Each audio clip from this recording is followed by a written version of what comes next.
Morning, Hanoi. I'm happy that you are here, and I'm happy that I'm here. And I'm Dr. Roland Gauder from GAUDER AKUSTIK. I'm the founder and the owner of GAUDER AKUSTIK, a loudspeaker company in Germany. Actually, we are in the city of Stuttgart, in the southern part of Germany, and to the left 10 kilometers is Porsche, and to the right 10 kilometers is Mercedes-Benz. And so is my tennis team. Half of my tennis team, they are working for Porsche, the others are working for Mercedes-Benz. And when we created the dark speakers, my tennis team was in my company, and they discussed and argued about the speaker, how it should look like. And the Mercedes team came up with this rounded cover, and the Porsche said, yes, the aesthetics, and it must be small but powerful. And so that's what the dark speakers are standing for. They are small compared to many, many other speakers, but they are very, very powerful. And we have done a lot of technologies, new technologies, into these speakers. Especially the cabinet is made of aluminum, but not single walls. It's just ribs, like the rib of the human body, one stacked over the other, and so you get a perfect cabinet made up of aluminum ribs with dampers in between. And also the drivers are fantastic, but what is really important in a speaker like this, that's the frequency crossover. You see, this is just a three-way speaker.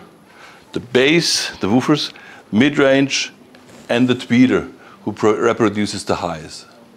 So I have one signal coming from the amplifiers, and it splits off into three different signals.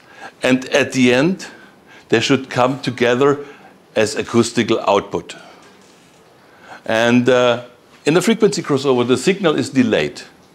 And the tweeter is first, then the mid-range and the woofers. But that's not good for music. You lose dynamics, you lose resolution. The music gets a little bit boring. But the music is impulses, attacks, transients. That's what's the core of music. And so we have found a way that we compensate the time delay of the crossover by some electrical circuit. And this circuit is a thing we call TDC, time delay control. And that's making the difference. GAUDER AKUSTIK believes that the TDC technology is a game changer. So can you explain more detail? I can. Yeah, TDC is just an invention I tried to create over the years. As I told you, we always have multi-way speakers, two-way, three-way, four-way speakers, because broadband speakers are really a little bit poor in music reproduction. We need woofers, we need mid-ranges, we need tweeters, and they are totally different. Tweeter is small with a high magnet, and a woofer is big with a small magnet, and so on. So in these technologies, we need to have a crossover that gives the right frequencies to these three ways.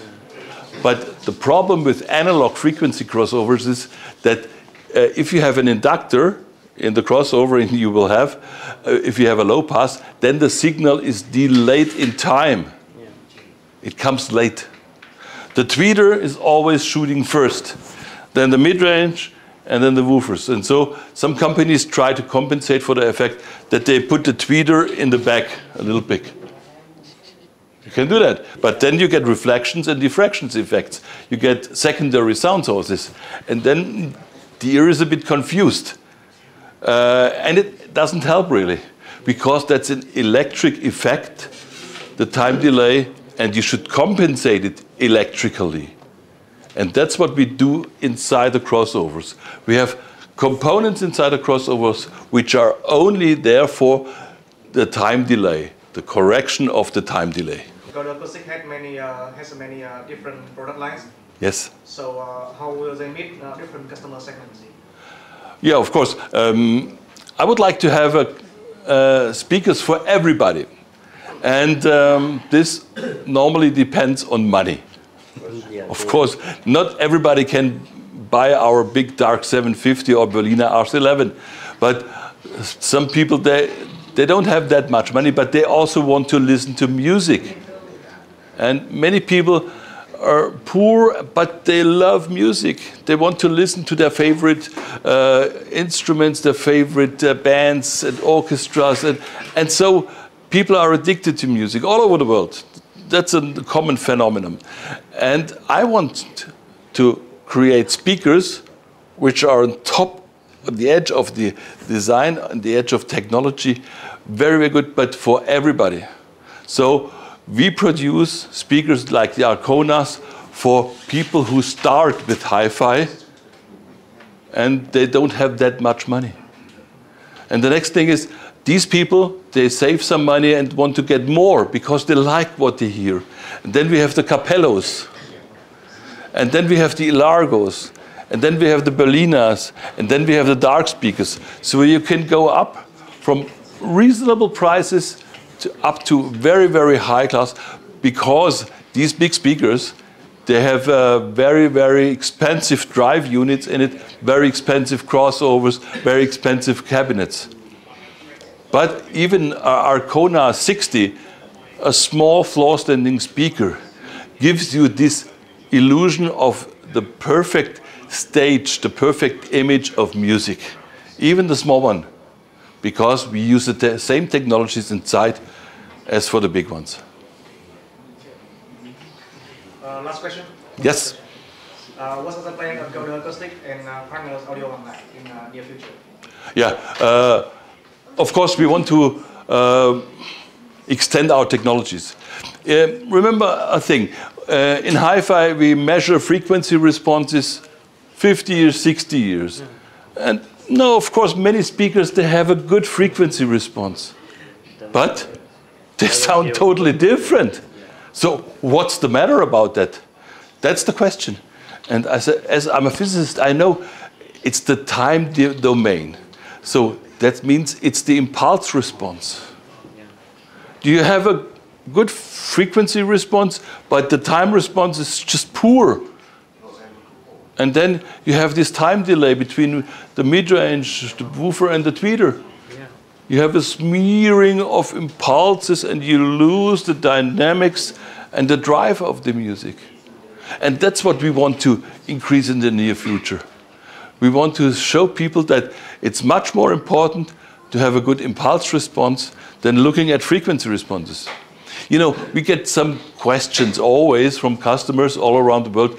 Can you show me your frequency response, or can you give me some numbers about the frequency response? What's the efficiency, and so on. All these questions. And these questions are not reliable for music. I can tell you it's 20 hertz to 20,000 hertz. What does that say? That means nothing. If the impulse response is bad, the speaker sounds terrible. Also, if you have a good efficiency, okay, I can do that with a horn. Yeah. Then I have a very good efficiency, but then speakers sound a little bit noisy, because we learned in physics that a high dispersion of the energy, that means energy spreading to the left and to the right and to the walls and back to you, that gives transparency.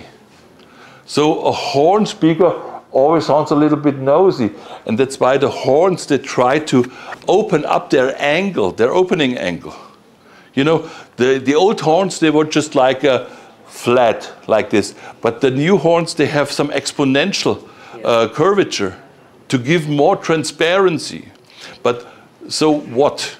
We have many, many wonderful sounding big amplifiers with a lot of power today. In the 50s and 60s, they had 3 watts. Yeah, 3 watts is a big deal. Tube amplifiers, no current. They needed to have a good efficiency. But now we are in 2024, 60 years later, and we have amplifiers that have a lot of power, that sound perfect. They have a perfect impulse response, these amplifiers. And so we can use the speakers who have a wide dispersion, so you get a good transparency. And a good transparency means it sounds natural. The voices sound natural. The pianos, the guitars, the cymbals, everything sounds natural. It's not aggressive, it's not harsh, it's not unpleasant. The sound of our speakers tries to give you the music as it is, as a natural thing. And that's what we want to increase and improve within the next 5 or 10 years.